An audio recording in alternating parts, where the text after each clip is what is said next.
Meus queridos irmãos, bispos, presbíteros, diáconos, religiosos e religiosas, seminaristas, irmãos e irmãs que nos acompanham através das redes sociais ou nos escutam através da Rádio Olinda, que transmite esta celebração. Ninguém de nós imaginaria que após mais de um ano de pandemia e de sofrimento de todo tipo para cada um de nós e para todo o nosso povo, ainda tenhamos que celebrar este tríduo pascal, tendo diante dos olhos muito mais o mistério da cruz e da morte do que os sinais de ressurreição e vida que a Páscoa nos anuncia.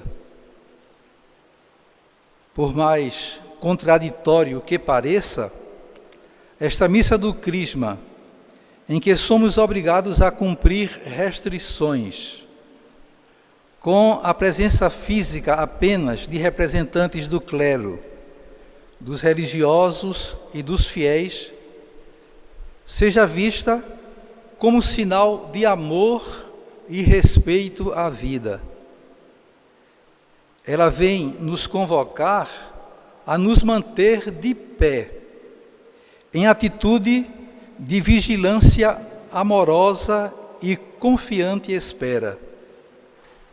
Desde já, queremos nos solidarizar com todos e todas que perderam seus entes queridos, sobretudo as vítimas da Covid-19. Da quarentena em que me encontrava em março do ano passado, citando o profeta Isaías 21, escrevia em mensagem para o nosso povo: sentinela, em que ponto está a noite? Esse questionamento do profeta, infelizmente, continua. Passados mais de um ano, ninguém tem ainda a resposta. Nesses tempos de pandemia, as noites de tormento dos doentes, seus familiares e também dos profissionais da saúde, trabalhando em situação de risco, assegura aos irmãos e irmãs enfermos o mínimo de conforto e segurança. É doloroso saber que a cada dia no Brasil aumenta assustadoramente o número de pessoas que estão morrendo pela crueldade do vírus, mas também pela insensatez de uma parte da sociedade e de autoridades que persistem em negar a realidade. Em meio a tudo isso, podemos sempre vislumbrar as ações de solidariedade e os gestos de esperança e comunhão. São sinais que nos indicam que podemos fazer da noite, mesmo da noite mais escura, uma luminosa vigília de Páscoa. O evangelista Lucas, que acabamos de ouvir, citando o capítulo 61 de Isaías, nos recorda o início da missão de Jesus, que na sinagoga de Nazaré, sua terra, afirma: o Espírito do Senhor está sobre mim, porque Ele me consagrou com a unção para anunciar a boa nova aos pobres. Enviou-me para proclamar a libertação aos cativos e aos cegos a recuperação da vista, para libertar os oprimidos e para proclamar o ano da graça do Senhor. Jesus se identifica com as palavras do profeta Isaías e as assume com o seu projeto messiânico. O programa de Jesus prevê a libertação dos marginalizados, sua plena reintegração na sociedade, com a recuperação plena de tudo aquilo de que foram expropriados. A boa nova de Jesus consiste numa prática que leve as pessoas marginalizadas à posse da vida plena. O projeto libertador do Mestre deve modelar o programa de vida dos discípulos. Todavia, não conseguiremos tornar nosso este caminho se abrirmos mão do nosso compromisso com as obras do alto, dando espaço para as limitações propostas que o mundo nos oferece.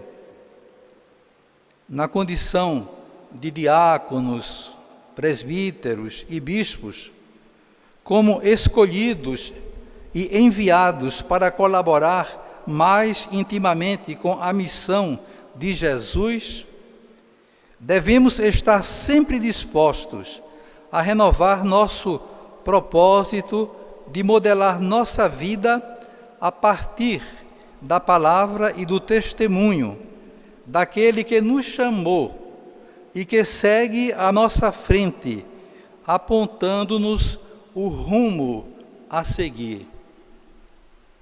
O texto do Apocalipse recorda-nos que Deus fez de nós um reino, sacerdotes para seu Deus e Pai.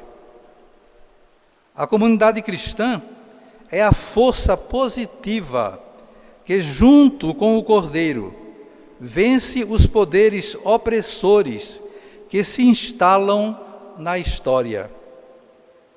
Ele fez de nós sacerdotes para Deus, seu Pai. Por meio do batismo, os cristãos participam do único sacerdócio de Cristo, que consiste em instaurar o reino de Deus na história. Não importa os nossos limites e infidelidades, importa sim a disposição de nos levantarmos e recomeçar, contando sempre com a força que vem de Deus.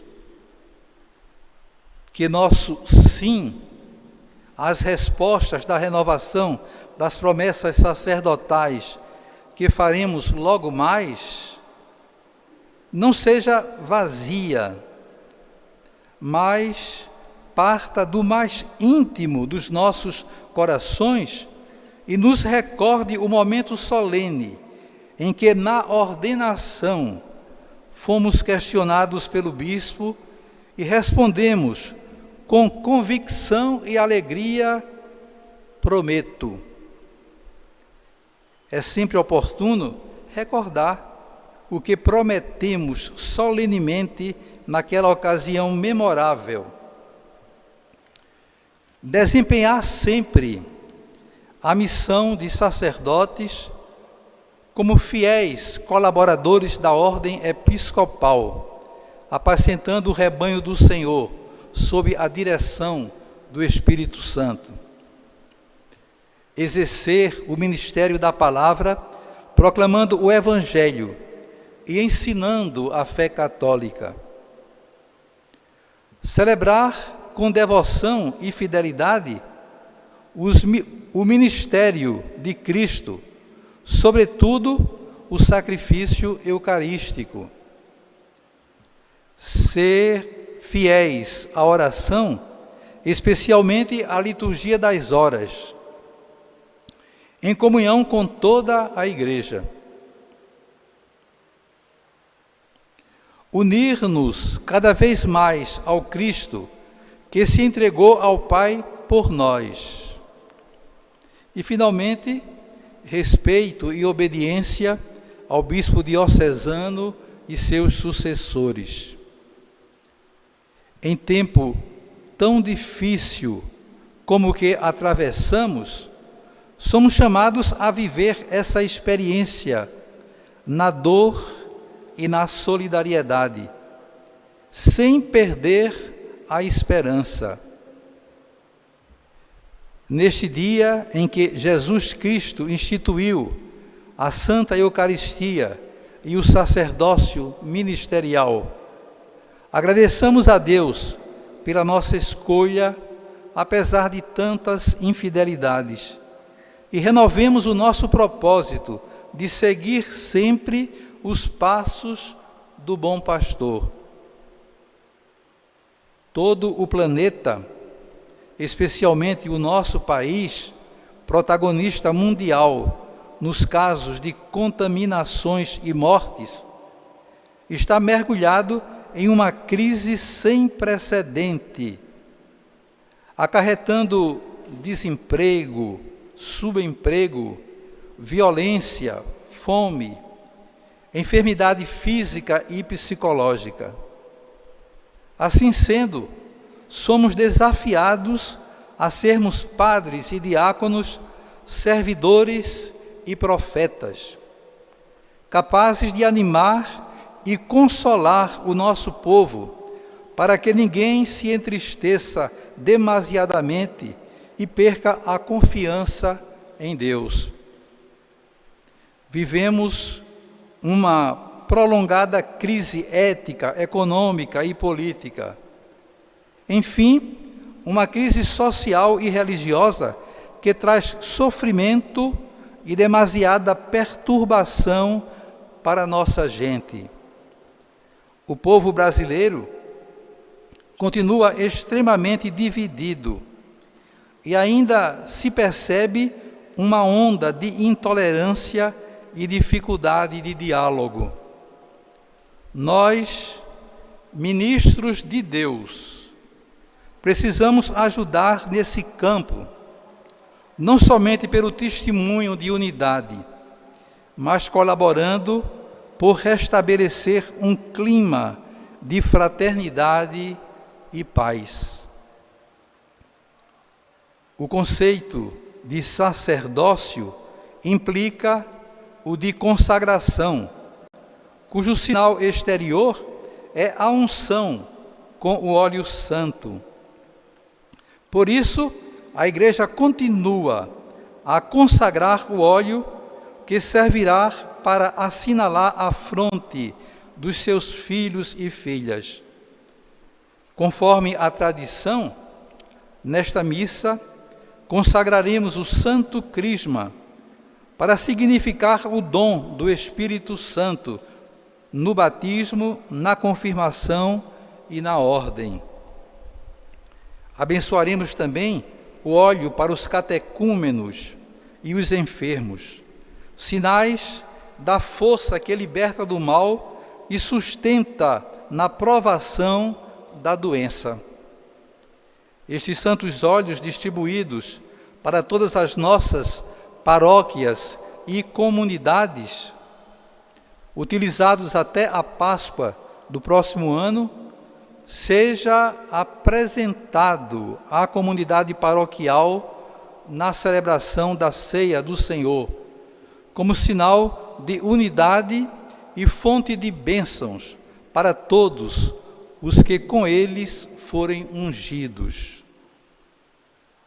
Participemos agora, com atenção e piedade, do rito da renovação das promessas sacerdotais, a que nos referimos acima. Com semelhante propósito, junte-se espiritualmente a nós, todos os nossos irmãos presbíteros, diocesanos e religiosos, que estão sintonizados conosco através das redes sociais, e expressemos o nosso propósito de unidade e disposição para continuar firmes na missão. Sintam-se todos aqui presentes, representados pelo nosso Conselho Presbiteral e os provinciais, e os demais presbíteros que participam desta missa. Desde já, desejo a todos os bispos, padres, diáconos, religiosos e religiosas, consagrados e consagradas, seminaristas, leigos e leigas, frutuosas celebrações pascais em suas respectivas paróquias e comunidades, presencialmente ou online. Celebrações estas que terão como ponto culminante a proclamação da Páscoa do Senhor.